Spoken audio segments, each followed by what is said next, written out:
유성을 이제 지역에 공천 받으셔서 이제 준비를 하고 계신데 사실 이 지역이 이상민 의원, 지금 국민의힘 의원, 민주당에 있다가 탈당해서 국민의힘으로 간 이상민 의원이 5선을 했던 지역이에요. 네, 맞습니다.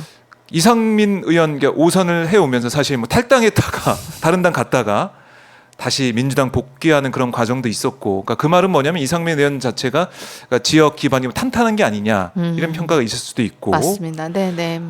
좀 쉽지 않다. 그러니까 대전 지역 다른 지역은 모르겠는데 이상민 의원 지역이라서 좀 어려운 거 아니야 이런 생각도 했을 법합니다. 어떻습니까? 네네. 그런 걱정과 우려가 있는 것을 제가 충분히 알고 있고요. 당연히 제가 이제 유성구례에 30년 가까이 살아왔기 때문에 네, 이상민 의원님께서 지금까지 지역 발전을 위해서 많은 일들을 해오신 것을 잘 알고 있습니다. 그럼에도 불구하고 저는 지금 현재는 뭐 이상민 의원과의 경쟁에 대해서 크게 동요하고 있지는 않고요. 네. 저의 강점이자 장점은 제가 이미 현장 과학자로 30년 가까이 살아왔기 때문에 그 누구보다도 과학 현장에서 필요한 무엇이 문제인지 네. 어떻게 해결해야 될지 그리고 현장에 많은 과학자들이 저의 우군이어서 그들과 소통하면서 정말 현실에서 적용 가능한 그런 법칙 정책 제안과 법안 발의가 가능할 거라고 생각하고 있고 제가 30년 현장 경험이 있다라는 게 가장 큰 장점이라고 생각합니다. 그래서 과학계도 이대로는 안 되겠다고 생각하고 있고 지역 민심도 이대로는 좀 안 되겠다. 이제는 좀 바꿔야지 않겠나. 좀 새롭고 네, 완전히 새로운 유성을 원한다는 그런 국민들의 민심을 제가 많이 듣고 있는 중입니다.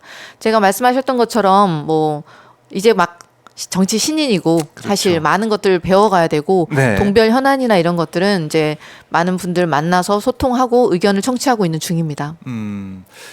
뭐 최근에 보니까 이상민 의원이 기자간담회를 해가지고 R&D 예산에 대한 응급 조치를 할 거다. 5, 6월쯤에 추경이 예상되는데 우선 1,087억을 편성할 수 있게 하겠다.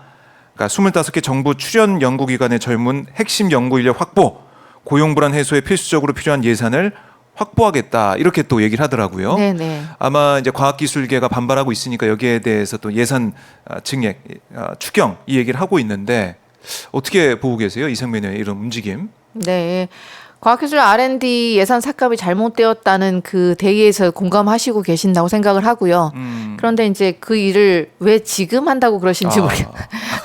원래는 현역이셨었잖아요. 그렇죠. 원래도 그것을 네, 지금도 계속 현역이시고 원래도 그 일을 하실 수 있는 위치였고 네. 그리고 삭감이 되기 전에 막을 수 있는 위치였다고 생각합니다. 네, 지금까지도 충분히 그렇네요. 그런 위치에 네, 있으셨는데 지금 5, 6월에 갑자기 추경을 그러니까 문제는 이 예산 삭감을 만든 그 주체가 지금 정부 여당인데 네. 그 여당으로 가셨지 않습니까? 그렇죠. 그래서 이 말이 그렇게 설득력 있게 들리지가 않습니다. 삭감을 한 주체들과 지금 같이 계시잖아요. 네. 네. 그렇네요. 네, 그렇습니다. 사실상 책임론을 물어야 된다 생각합니다. 할 수 있는 걸 왜 안 하고 이제서야 그러니까 선거 이제 닥쳐오고 네, 맞습니다. 또 이제 상대 후보가 결정이 되는 상황이 되다 보니까 또 이런 긴급 처방에 나선 거 아니냐 이런 말씀이신데 그렇죠, 그렇죠. 삭감의 주체들과 지금 같은 편에 서 계신데 이 말이 네. 그렇게 민심이 와 닿을지 잘 모르겠습니다. 아 그래요. 그러니까 민심을 누가 이제 잘 파악해서 민심을 네. 다독이느냐 또 민심을 얻느냐 그 싸움이잖아요. 네, 맞습니다. 출마 기자회견에서 이런 말씀하셨어요. 과학자를 넘어 과학기술계를 대변하는 정치인이 되겠다라고 하시면서 결국 과학계의 이 민심을 과학기술계의 민심을 또 누가 얻을 수 있느냐 이 싸움인 것 같아요. 그렇죠. 이상민 공감대를 의원이. 형성하는 게 가장 중요하다고 생각을 하는데 네. 지금 당면하고 있는 문제는 그러니까 과학기술 R&D 예산 삭감을 함으로써 말 그대로 과학기술 연구 생태계가 무너지고 있는 중이거든요. 생태계. 이게 제일 중요한 부분인데요. 어떤 의미인가요? 생태계. 제가 지금 현재는 책임 연구원이지만 그 전에 선임이었고 그 전에 박사후 연구원이고 그다음 박사 과정 학생이었고 제가 그 박사 단계를 밟아서 오는 거죠. 주니어일 때부터 저렇게 올라온 네. 거잖아요. 그래서 그 박사후 연구원들이나 학생 연구원들이 겪고 있는 고충을 누구보다도 제가 잘 이해하고 있다고 생각합니다. 왜냐하면 제가 대학원생일 때, 네. 석박사 과정 학생일 때 그 연구실에서는 그 연구비에서 나오는 그 학생 연구 월급 그게 그거밖에 지금 급여가 없는 상황이기 때문에 그게 사실상 생명줄이에요. 그리고 박사후 연구원도 마찬가지고. 그러니까 어떤 연구를 하게 되면 그 과제를 지도 교수님이나 이렇게 네. 누군가 가져오면 그 과제 안에서 학생 연구비 인건비를 줄 수 있어요. 아. 그 인건비가 나한테는 생명줄이에요. 그렇죠. 과제로 생활을 해야 되니까. 모든 연구 과제 다 과제 베이스로 이루어지거든요. 네. 그러니까 그 과제 안에서 학생 인건비를 주는 건데 그 과제들을 과제가? 싹둑 예산이 전부 최소 20, 30%에서 5, 60%, 80% 예산이 삭감되었거든요. 그러면 뭐부터 예산이 삭감해? 인건비. 당연히 그렇죠. 아. 그러니까 완전하게 들어가야 되는 뭐 전기비나 건물 임대료 이런 걸 줄일 수는 없는 거잖아요. 그러니까 줄일 수 있는 거는 학생 인건비밖에 없는 상황이고 실제로 제가 알고 있는 많은 서울 시립대나 카이스트나 지도 교수님이 그 이공계 네. 대학 모든 실험실들에서 과제 자체의 예산이 50% 삭감되잖아요. 줄일 수 있는 건 다 줄여야 되는데 네. 학생 인건비를 줄이고 있습니다. 실제로. 그래서 5일간 근무하던 걸 3일만 근무해라 이런 아이고. 식으로 2일이나 3일만 근무해라. 그래서 인건비를 줄이는데 동의하지 않으면 그냥 빨리 졸업을 하는 게 좋겠다는 권고 졸업. 아니, 이게- 큰일 아니에요, 이거? 너무너무나 큰일인데 국가 경쟁력을 담보하는 프로젝트들을 지금 예산을 자름으로써 중단을 권고하고 있고 그등 대부분의 과제의 일은 사실상 핵심 인력은 학생 연구원, 박사후 연구원들이 일을 많이 하고 있는데 네. 그 연구원들의 급여를 자름으로써 다른 곳으로 갈 수밖에 없게 만들고 새로운 신규 채용은 아예 못하고 그러면 사람의 고리가 끊어집니다. 그러니까 제일 아래부터 해서 위에까지 이렇게 네. 계속해서 인력 수급이 되어줘야 되는데 사람과 사람 사이에 인력 사다리가 한 단이 끊어지는 거예요. 자, 그러면 사람이 연결의 고리가 끊어진 그걸 다시 원상복구하는데 네. 어느 만큼의 시간이 걸릴지 전혀 알 수가 없고 수십 년의 세월이 걸릴 수도 있고요. 사람의 고리가 끊어진다는 게 제일 큰 문제고, 그러니까 연구소나 뭐 대학은 그런 문제인데 또 다른 문제는 만약에 출연연 같은 경우에는 정부 출연 연구소 같은 경우에는 우리가 국가 프로젝트들을 하고 있으면 국가 프로젝트가 이제 올해 장기 프로젝트고 굉장히 큰 규모의 프로젝트라 어느 네. 한 연구소에서 맡아서 하는 게 아니라 사실상 주변의 중소기업들, 작은 스타트업들과 다 같이 하고 있었어요. 예를 들면 제가 예. 인공위성을 만들 때도 제가 탑재체를 디자인하면 그 PCB 뭐 설계 아니면 뭐 보드 만들고 이런 건 주변에 작은 업체들이 해주고 빨리빨리 만들어 오고 예. 대량 생산해주고 이래야 되거든요. 그런데 그 작은 업체들까지 같이 공생하고 있었어요. 연구소 주변에.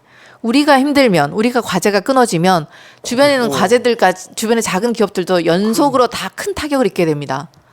그게 제가 말씀드린 연구 생태계가 무너지고 생태계. 있다는 거예요. 진짜 생태계. 바닥에 받쳐주고 있던 풀뿌리들이 전부 네. 무너지고 있으면 위가 어떻게 서 있겠습니까? 그럼요. 그러니까 줄줄이 다 쓰러질 수밖에 없는 상황이고 이걸 다시 세우는데 어느 정도의 시간이 걸릴지를 아무도 장담할 수 없습니다. 그래서 더 이상 되돌릴 수 없을 만큼 비가역적인 퇴행이 이루어지지 않게 하는 게 제가 정치에 나선 가장 큰 이유입니다. 이미 퇴행은 이루어지고 있고요. 그럼요. 네네. 예산이 깎였으니까. 네네. 그 일을 다 누군가는 해줬으면 좋겠다고 주변에 많은 동료들이 동료 과학자 또는 선후배 학생 연구원들 다 걱정을 합니다. 거의 말씀 들어보니까 이제 황정아 후보 같은 경우는 이제 과학기술계를 정말 대변해서 네네. 이대로는 안 된다. 대한민국 미래가 지금 큰일 난다. 네, 그렇게 생각하고 있습니다. 아. 이대로 두면 안 된다. 길거리에 만나는 저를 모르는 모든 분들 다 걱정하세요. 사실 이 문제는 과학자뿐만이 아니라 일반인들도 다 걱정하세요. 과학자 아닌 직종의 맞아요. 모든 분들도 아니 과학자들이 신나서 일을 해야지 우리가 지금 이 사회가 이렇게 되고 있는 거였는데 과학자들이 일할 의지를 이렇게 꺾으면 돼? 안 된다고 다 일반 시민들도 저한테 격려를 많이 해주고 계세요. 맞아요. 아니 요즘에 이제 AI 시대라고 많은 얘기를 하고 있는데 네네. 어떻습니까? 이대로 가다가는 AI 시대 우리가 제대로 대응할 수 있을까요? AI도 문제고 반도체도 문제고 반도체. 우주 항공도 문제고 뇌도 문제고 바이오도 문제고 지금 전 영역에서 동시다발적으로 일괄 삭감을 당했기 때문에 AI 연구도 여기서 스톱이에요. 모든 연구 분야에서 고르게 아주 일괄 삭감. 그래서 그 문제도 이해가 안 되는 거예요. 네. 이 결정을 내린 기저에 그러니까 R&D 카르텔, 왜 그랬을까? 예. 이권 카르텔, 예, 그 나눠먹기식, 얘기를 했잖아요. 갈라먹기식 얘기를 했잖아요. 네. 그 일을 한쪽을 찾아내서 이거는 이제 그렇게 했다면 그쪽만 어떻게 그러니까 연구비 효율적으로 쓰는 연구비 효율화 문제를 같이 들고 일어났는데 네. 효율화 시킬 부분이 있으면 평가를 통해서 그러니까 못하고 있는 과제 당연히 그래야 된다고 생각을 합니다. 그러니까 연구비라는 게 어차피 국가의 세금으로 이루어지는 거예요. 예. 여러분들의 세금으로 우리 과학자들이 연구를 하고 있는 거니까 원래 하려던 것보다 못했으면 연구 성과가 미흡하다라고 나오면 거기에서 공정한 평가를 통해서 도태시키면 되는데 네. 이건 그런 기준이 없었던 거예요. 일괄적으로 일괄적으로 삭감해버린다. 뭐 잘하거나 못하거나 상관이 없이 일괄 삭감을 당했기 때문에 그래서 그 결정을 과학자들이 받아들이지 못하고 있는 거고 원래 이공계 사람들이 이해할 수 없는 결정에서는 한 발짝도 양보가 없습니다. 그럼요, 논리적이시잖아요. 그러니 이거를 누군가 설명을 해줬으면 좋겠다는 설명해줘야 거예요. 되는데. 왜 이렇게 되었는지. 그 설명도 안 나오고. 네, 설명도 없습니다. 그래서 불통의 정부라고 생각합니다. 아니 말씀 들으니까 정말 심각하네요. 그러니까 네. 우리가 지금 대한민국이 사실 이제 많이 이제 성장하고 발전해 왔지 않습니까? 네. 이제 앞으로 이제 누굴 추격하는 그런 국가가 아니라 이제 그렇죠. 새로운 패러다임을 만들고 네네. 선도자 역할을 해야 되면 사실 그거는 정해진 게 없잖아요. 그렇죠. 우리가 뭔가 맨 앞에 우리가 서야 되는 그러니까 경험. 우리가 만들어야 네. 되는데 그걸 하려면은 정말 연구 개발 과학 기술을 한 단계 업그레이드하는 거기에 힘을 모아야 되는데 모든 전 세계가 그렇게 하고 있는데 우리나라만 그렇게 하지 않고 있어서 너무 안타까워서 그래요. 전 세계가 앞으로 달려나가고 있는데 우리는 가만히 서 있는 것도 아니고 뒷걸음질 치게 생겼다고요. 심각하네요. 네. 그래서 우리나라뿐만이 아니라 다른 나라의 다른 제 동료 과학자들 다 걱정을 많이 해주고 있습니다. 예. 원래 장기적으로 하려고 나라가 나라 간에 같이 국제협력을 하던 과제들도 다 예산이 끊기고 있기 때문에 이건 곤란한 상황이거든요. 이 대한민국의 미래가 달린 문제다라고 말씀하셨는데 그래서 정부가 윤석열 대통령이 이런 얘기 하더라고요. R&D 사업, 국가연구개발 사업에 참여하는 이공계 대학원생들에게 일정 수준 이상의 생활비를 보장하는 연구생활장학금 제도 도입을 추진한다. 석사과정생은 80만 원, 박사과정생은 110만 원 수준을 보장하겠다. 그 생활비 받고 생활하시겠어요? 이 정도 금액은 예. 제가 석박사일 때도 이거보다는 많이 받았어요. 지금 그래요? 연구 현장을 잘 모르고 누군가가 말씀을 하신 것 같은데 네, 이거 뭐 지금 대통령이 현재 얘기하고 있습니다. 이거. 대학원 과정에서 네. 지금 저희 연구실에 제 지도가 학생만 해도 네 250, 230만 원 줘야 그래요? 됩니다. 대학원생들. 이게 그럼 여러 건 하면 되지 않나요? 여러 건 만약에 그건 아닌가요? 또? 아닙니다. 상한선이 정해져 있고요.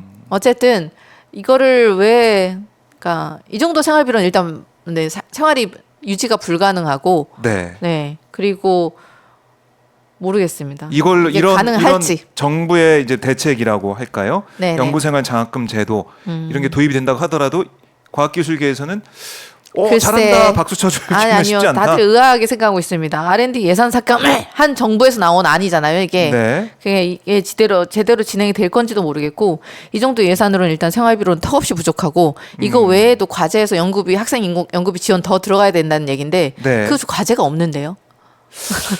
그렇네요. 네. 그러니까 장학금 제도 만든다고 하지만 R&D 예산이 사실 아까 생태계 말씀하셨지만 그걸로 그 예산으로 네. 뭐 정말 먹고 살면서 연구를 하는 건데 네. 그 예산 자체가 파이가 줄어들었는데 파이가 뭐 80% 없어진 과제들도 많은데요. 그냥 묻지도 따지지도 않고 48%뭐 50% 100% 이렇게 없어졌는데 네. 학생들한테 전혀 와닿지 않는 네, 제안이라고 생각합니다.